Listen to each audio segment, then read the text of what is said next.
Yo, how y'all doing? So we about to get into the Dev Insights, the Final Shape Armor Tuning Preview, alright? So, hello, this is the Armor team, tuning stuff, yep. Primarily focused on updates to bring our existing armor and mods up to date. With the release of Prismatic, this includes fairly wide range of changes across our roster of exotic armor, as well as some updates to weapon mods. In addition to that, we still managed to find the time to branch out a little, including putting together a little update for those of you just a few points short of the triple 100 stat loadout. That's nice, okay. I wonder how they're going to implement that. Our existing armor and mods were originally released in a world where each subclass only had one single element. Since that is no longer true in Final Shape, we've taken a pass through our existing gear. For the most part, this meant updating exotic armor and armor mods to reference a player's equipped super element instead of a specific subclass. This allows their effects to function on Prismatic, which is really nice, so we can use things like Celestial, I think. We're going to be able to use Celestial and stuff like that, any of the other exotics on Prismatic, it seems. That's dope. For example, Hoarfrost Z will require just a Stasis Super to be equipped. Nice. We've also taken the opportunity to update the description of harmonic mods to better explain their behavior and to fully support strand on resistance mods. Okay. However, in a few places we wanted to make more meaningful changes. We've detailed them below along with our reasoning. So Hunter Trident Vice no longer requires a glaive that matches your subclass to trigger its extra detonations. That's cool. Pretty nice buff to Trident. Given the limited pool of glaive options, we wanted to open this up to support a wider variety of builds. We also wanted to let glaive melee bonus linger for a bit after you stop being surrounded to add some ease of use and to bring it further into parity with Syntheseps. Still not going to use a glaive, it's fine. Glaive projectile final blows now always trigger a detonation that matches the glaive's damage type, even when the glaive doesn't match subclass. The surrounded effect provided by Trident Vice while wielding a glaive now lingers on the player for 5 seconds after no longer being surrounded. Cool.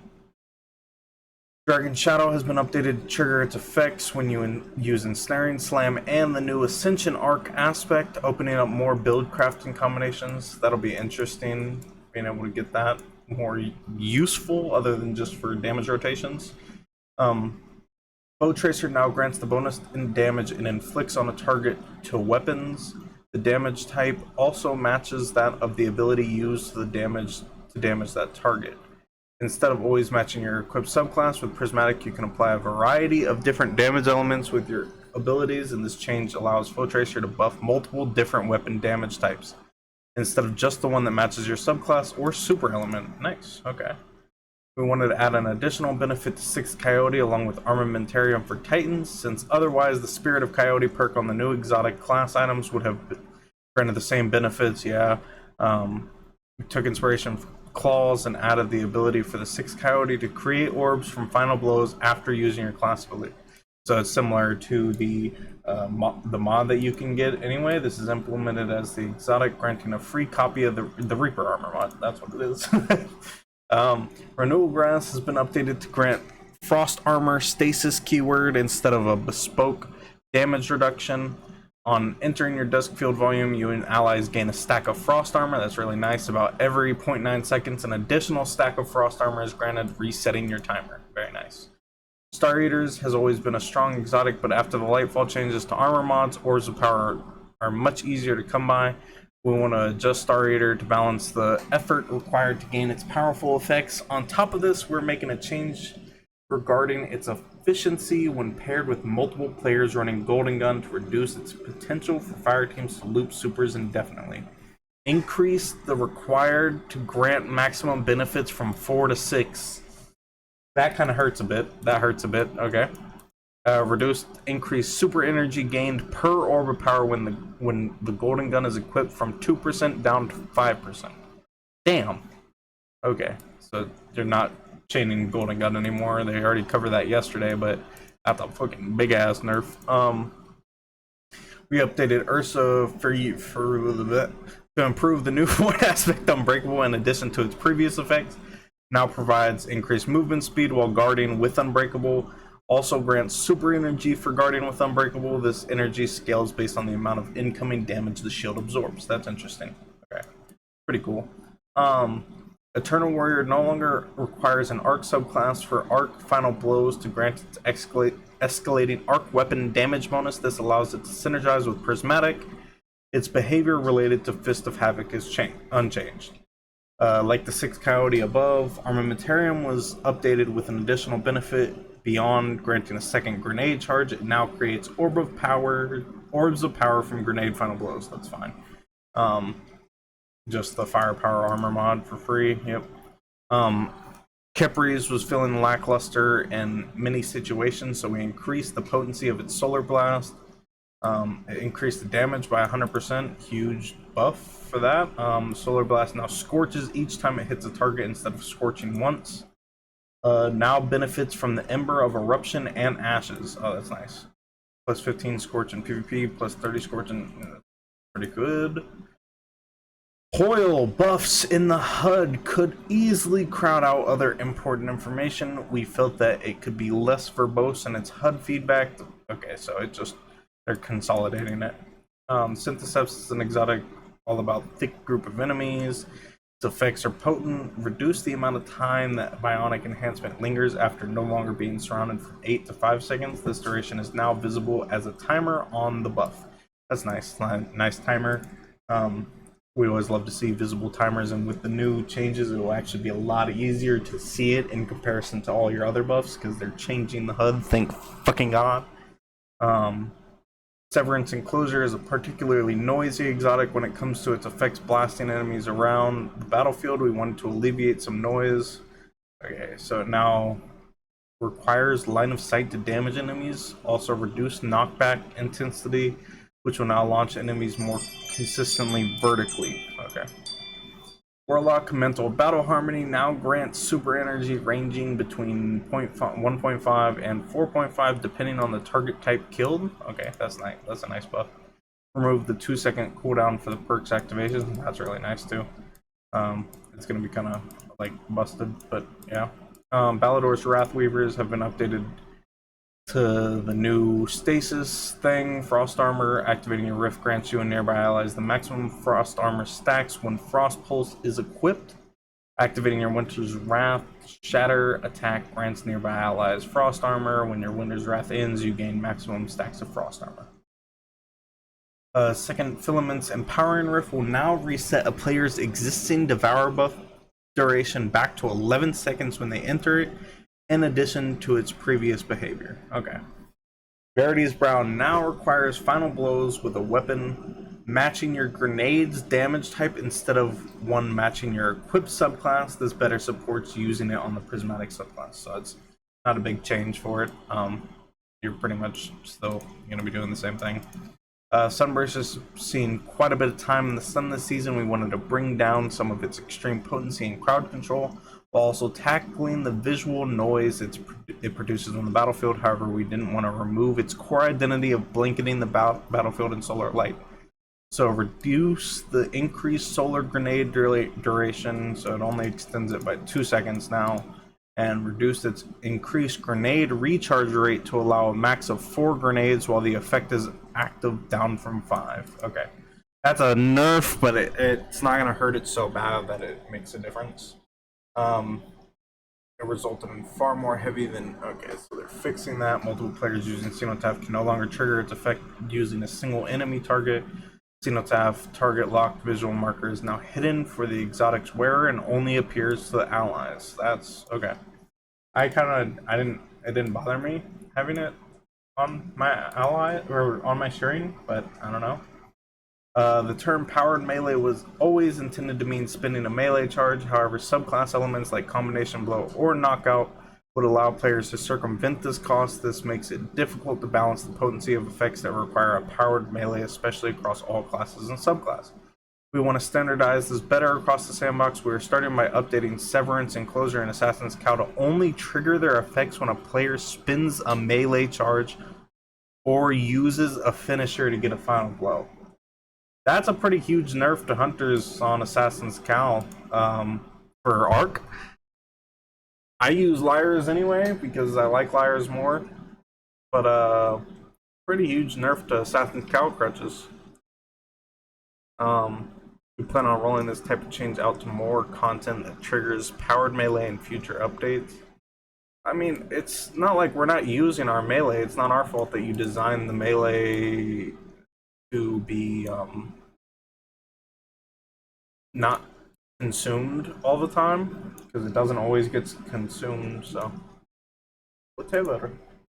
Um, Exotic Artifice upgrades. Even if you spent the time to get that triple 100 Artifice armor set for your build, one piece was always a bit left out, whether you're looking to make everything match or get that last +3 to resilience, or just want to get your hands on Artifice gear for the first time. We figured it was about time for us to tie up that loose end with the release of Final Shape. Exotic armor will now be able to access the unique mod slot and free stat mods of Artifice armor. Huge. The exotic armor can now be upgraded after it has been fully masterworked, granting an Artifice mod slot. This comes at a cost of an exotic cipher and 10,000 glimmer. Hefty price. Hefty price indeed. Ammo Finder update in the live game now. Heavy and special ammo finder mods reset their progress towards an ammo brick whenever you die. This leads to players receiving less ammo on harder difficulty activities, especially if they're playing right on the edge of their skill level. In fact, if you were unlucky enough with the timing of your character dying, it was possible to never get any finder bricks at all. In the Final Shape, we wanted to make ammo finders more predictable for all players across all activities, so heavy and special finder mods will persist their progress towards an ammo brick through death. Cool, that's really nice. This means you always get a finder brick if you defeat enough enemies, regardless of how many times you die along the way. Because of this change, we have disabled ammo finder mods in Crucible, and player kills will no longer grant ammo finder progress in Gambit. We also found this change dramatically increased the amount of ammo players would receive on average, so we have increased the kill requirements for both by 20% for Guardians and a fire team. Solo Guardians, however, have no one to resurrect them when they're defeated, so we have left their kill requirements unchanged. Okay. So if you're solo, you get the same amount of like heavy that you normally would, assuming you don't die. And if you're in a fire team, you have to kill 20% more than however many enemies it was. I'm not sure how many it was. But yeah. The narrow application of raid mods allows us to give them potent benefits unique to the raids in which they are used. However, while these benefits are strong, they don't currently feel impactful enough in practice, especially since they may not fit into your existing build. As a result, with the release of the Final Shape, we are making it easier to layer these extra elements into your loadouts as you go for that perfect weapon roll. Removed all mod energy costs from raid-specific armor mods. That's nice. That's a nice change. Just gonna be Artifice thing, but for raid mods. That's everything we have for this update. We're excited to see these changes in the Final Shape. We'll be listening to your feedback as you get some time with these new changes. So we got some nice changes to some of these exotics. I think the Pro Tracer one doesn't really matter. Dragon Shadow is going to be an interesting one. This might be interesting. I don't know. I don't really personally like glaives, but I may try them out with this new buff. Renewal Grass is going to be really nice, being able to just stand in Duskfield to get Frost Armor, and Frost Armor is going to be pretty good, I think, personally. For survivability reasons, is going to be really good. The Star Eater nerf hurts a bit, but getting 2 more orbs shouldn't be that big of a deal. No more farming Kali with Golden Gun Star Eaters, or just going through the whole Pantheon with Star Eaters, even though it's going away in a couple weeks. But yeah, I think this will be nice. Gaining super energy with Unbreakable, it makes it more useful. And increased movement speed while guarding with it will be really nice, so you're not going to be slowed down by sitting there with your shield up. This kind of relatively doesn't change much, just make it more in line with Prismatic. Armamentarium change is just, it's kind of meh. This change, I think, is going to be really good for Khepris. I think it'll be more usable in PvE and even better in PvP. Heart of Immos doesn't really matter. They just changed shit for the HUD. Synthoceps is small nerf, but it's still really strong ass exotic, regardless of it getting the past nerf. I think so. And this is kind of weird. It's just kind of like it's like a nerf, I guess. Mantle of Battle Harmony is a huge buff. I think this is going to be a really strong exotic. I think this is stronger than